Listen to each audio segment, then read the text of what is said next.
round one of the playoffs, and we've got a high-energy matchup between the New York Knicks and the Detroit Pistons.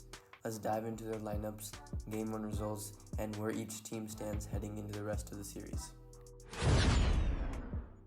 In the regular season, the Pistons had the upper hand against the Knicks, winning all of their matchups.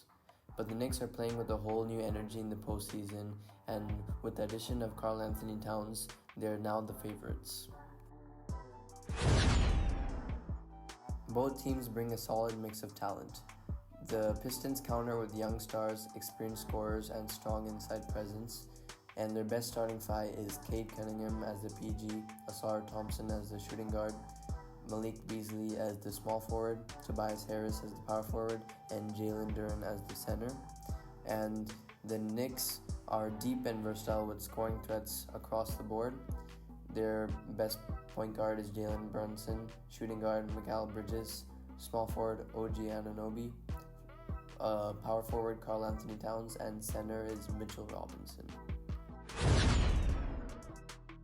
Game 1 was a tough battle with only 11-point difference, which nowadays is a very small difference in the NBA, where the top scorers for the Knicks were Jalen Brunson, OG Anunoby, and Karl Anthony Towns, and for the Detroit Pistons was Cade Cunningham, Tobias Harris, and Malik Beasley.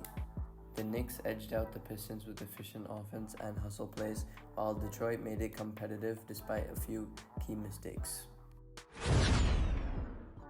Let's now look at the breakdown for the Detroit Pistons. The Pistons have made a surprisingly impressive run, especially considering their struggles last season. However, if they want to keep the momentum going, they'll need to clean up a few key areas. Turnovers have been a major issue for them in Game 1 and gave the Knicks too many easy opportunities in transition.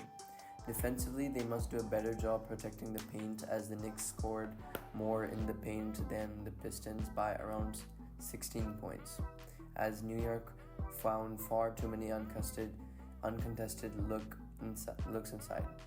Jalen Duren also needs to be more aggressive on the glass to generate second chance opportunities and help control the flow of the game and get a lot of rebounds so that the Detroit Pistons can score a lot of threes or mid-range or layups.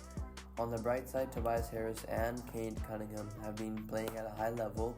Sustaining that production will be essential if Detroit hopes to keep their playoff hopes alive.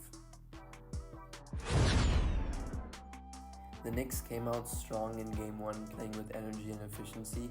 Jalen Brunson led the way with 34 points, carrying the offense with his sharp scoring and playmaking.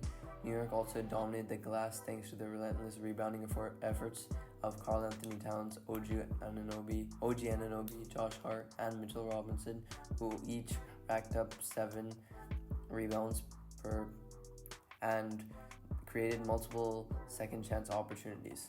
However, Mikal Bridges struggled to find his rhythm and finished well below his usual scoring average, and a bounce back performance from him will be crucial moving forward. Defensively, the Knicks held up well against Detroit in what was ultimately a tightly contested game that could have gone either way. Now let's head into the predictions. My prediction for the series is Knicks win in 6. New York simply has more playoff experience, and that edge matters a lot because the Pistons, although they have shown real growth and resilience, they're not getting swept.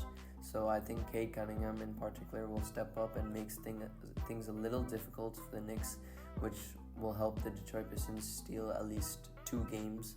So I think it will be Knicks 4 and Pistons 2.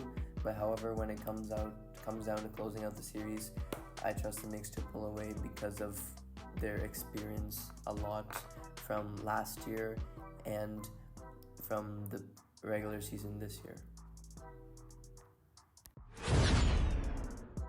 That's my prediction and Game 1 breakdown for Knicks versus Pistons. What do you think will happen in Game 2? Let us know in the comments, and don't forget to like, subscribe, and stay tuned for more playoff coverage.